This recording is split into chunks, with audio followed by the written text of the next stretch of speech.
Reddit by Reddit recap. What fact totally changed your perspective? Longest a nicotine craving will last is 180 seconds. That means all I need to do is resist for 3 minutes. My last cigarette was the 25th of January 2008. The 21st of July 2014. Stay strong. You've still got this. Do you still even want them? After about 2 years my friends all smoke right in front of me and I don't even care anymore. Once the feeling better sets in I never had the urge to go back. There are real life castles that are less expensive to buy than a New York City apartment. You can actually get a free castle in France as long as you can provide a plan for how to keep up with upkeep of the castle so that it won't become a ruin. Among several TV shows about castles in France, I remember hearing about people who just couldn't afford to keep the castle they already owned. Not because of taxes or mortgages. Just upkeep costs. I have time to waste on Reddit. Then my life is not that bad. Greetings from the land of the money poor. Time rich. If there's one thing I've learned about myself, it's that I'd rather have a lot of time than a lot of money. As long as I'm not actually poor, meaning that I can buy food and pay my bills without having to stress it, I'm pretty content. Having to save a bit to buy something is fine by me. I once did work a lot and earned a lot of money, compared to now at least, but I was really unhappy because I never had enough time to do what I wanted. Oxford University was founded before the Aztec Empire. Edit. U/Clear it said. It's important to note. It's only the second oldest continuously operating non-religious university. It's also older than the Mongol Empire, the fall of the Byzantine Empire, and was founded 300 years before the Europeans rounded South Africa. Though I think people confuse the Aztec Empire with Mesoamerican civilization, which is far older. The Aztec Empire had barely formed by the time the Spanish arrived. Pretty sure my brain slipped a gear reading this. Thanks. That's super cool. The pyramids of Giza were about as old to the ancient Romans as the ancient Romans are to us right now. Really shows how short human history has been. I find that including the name Cleopatra can help drive the point home further, since that and Tut are the names often associated with ancient Egypt. There was more time between Cleopatra's life and the construction of the pyramids than between Cleopatra's life and today. Also, the same fact applies to the T-Rex. We are closer to the T-Rex than the T-Rex was to the Stegosaurus. While we're here, Cleopatra was Macedonian, not Egyptian, though there's apparently some new research suggesting her mother was sub-Saharan African. Also, she was inbred as Fuuak. If you shuffle a standard deck of cards, it is most likely the only time that sequence of cards has ever been shuffled in the history of cards. I am not a very good shuffler. The statistics of this boggle my mind. Though I do wonder what the odds are of creating a unique order from shuffling a fresh ordered deck of cards exactly once. It would have to be much lower, I'd imagine. I'm capable of being entirely convinced of something false. As a result, anything I'm convinced of doesn't necessarily reflect reality. The one thing we all had in common is that we all think we're right. Now you've gone and ducked it up. Can't remember exactly where I saw this, but the first Western movies filmed in Hollywood were made around 1915, when the industry moved there. At the time, much of the area outside of Los Angeles was ranchland and there were still some sizable cattle drives going on. Directors would hire actual cowboys for a pittance to train horses or be extras. Basically, they made movies fantasizing these big cattle drives and gunfights as American history, while people who had actually done all those things IRL were chilling in the background. Balto only ran the last leg of the route. The dog that ran the longest and most treacherous parts of the route, and at night, was named Togo. Balto toured the US as a hero, but couldn't be bred because he was neutered. Togo's owner was pissed Balto got so much attention. And then his story got out and Togo got to tour the US and was bred like crazy. So most huskies are descendants of the greatest sled dog in history. Thanks for sharing this. Was an interesting read. Can't wait for the movie though. A film adaptation about Togo's efforts is being produced by Disney for their streaming service. Willem Dafoe will star in the film as Leonard Sapala, the owner of Togo. Principal production on the film will occur from the 24th of September 2018 to February 2019 in Calgary. So how is Disney going to portray the bread like crazy part of the story? Edit. Probably a montage. An example of being mutually beneficial. Giant tarantulas keep tiny frogs as pets. The tarantula protects the frog from predators, and the frogs, in turn, eat insects that could possibly harm the tarantula's eggs. Symbiotic relationship. How strong gravity is at a neutron star? If you were to stand on top of one, you'd be flattened at the subatomic level. What's really cool is that it wouldn't just crush you. It would crush you so hard that the molecules that make up your body would stop obeying what we typically think of as fundamental laws of particles. Everyone goes on about black holes. Neutron stars are cool as shit. Black holes are just eerie. Not really a fact but good advice. Never argue with a fool. BC a stranger walking by won't be able to tell the difference. Edit. The prevalence of Redditors who think JZ invented this saying is too damn high. Sort of related. Churchill said that a fanatic was someone who will not change their mind and cannot change the subject. Time doesn't stop. That speech I'm about to give in front of my class and I'm sweating balls over. In the next 2 minutes, it's going to be done with. 2 minutes is 2 minutes. This has helped me so very much in life. I always tell myself the same thing. This time tomorrow, it'll be in the past. A distant memory. I've just got to get through it. But it will be over. I hope your speech went well.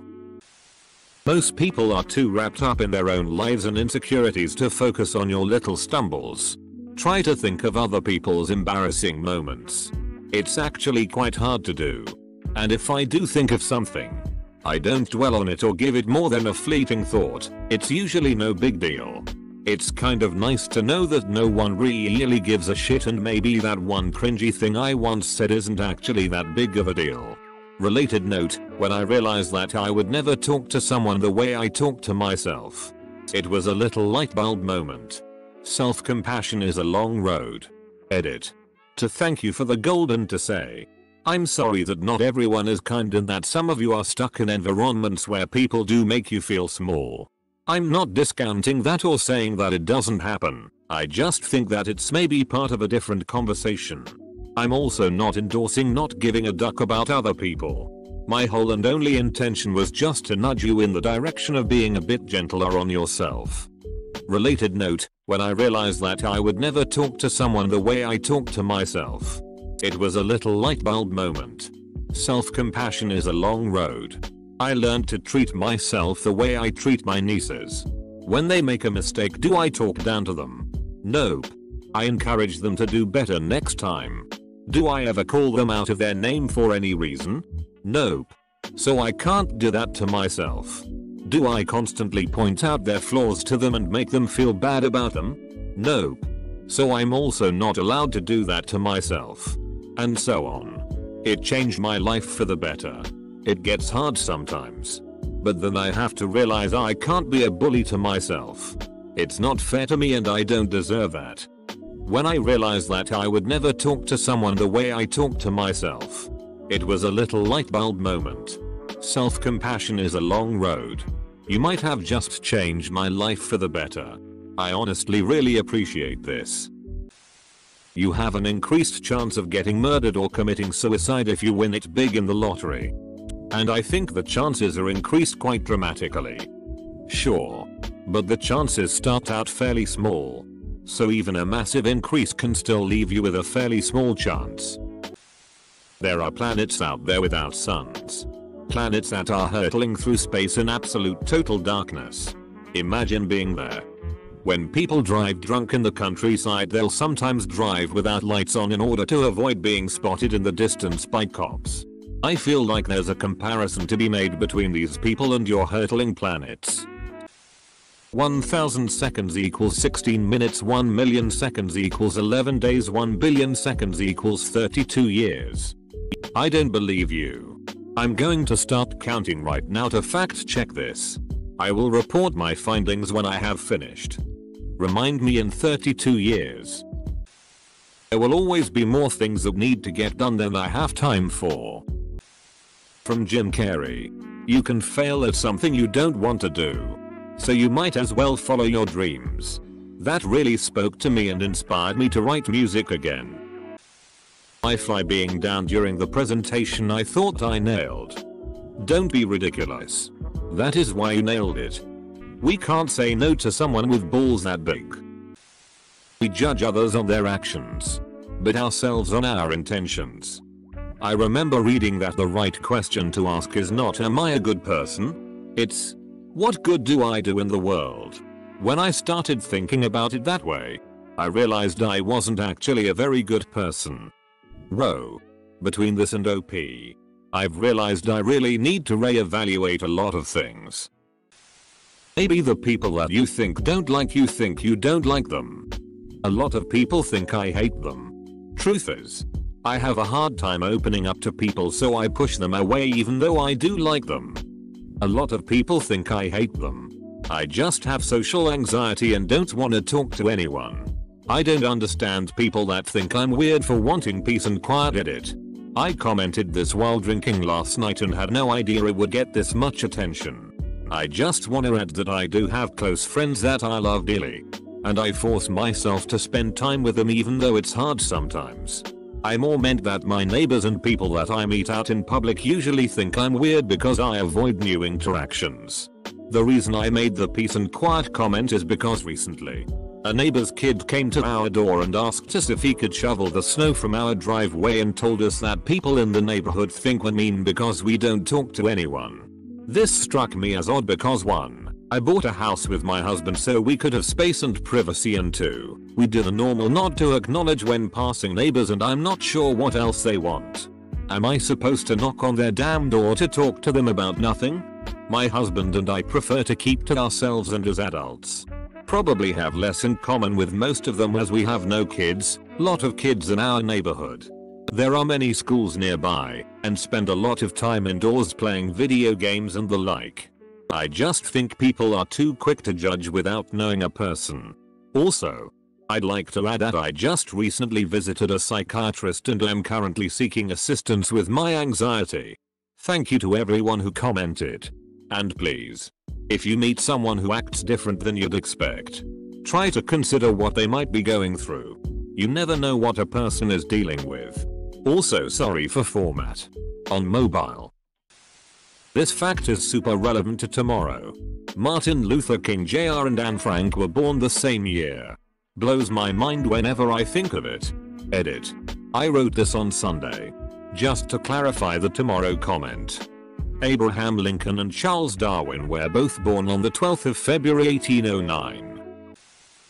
Best comment of the day. As a Cuban American, one fact that has changed, not just my view about Cuba, but about socialism in general, my view of humankind is that Cuban socialism actually does work. I was born in the States, but my mother was from Cuba. She was not a big fan of the government there, and pretty much painted Fidel as a devil incarnate, she being the main source of information about said country, and I believed accordingly. But then one day I met this other Cuban who had a lot of positive things to say about the island.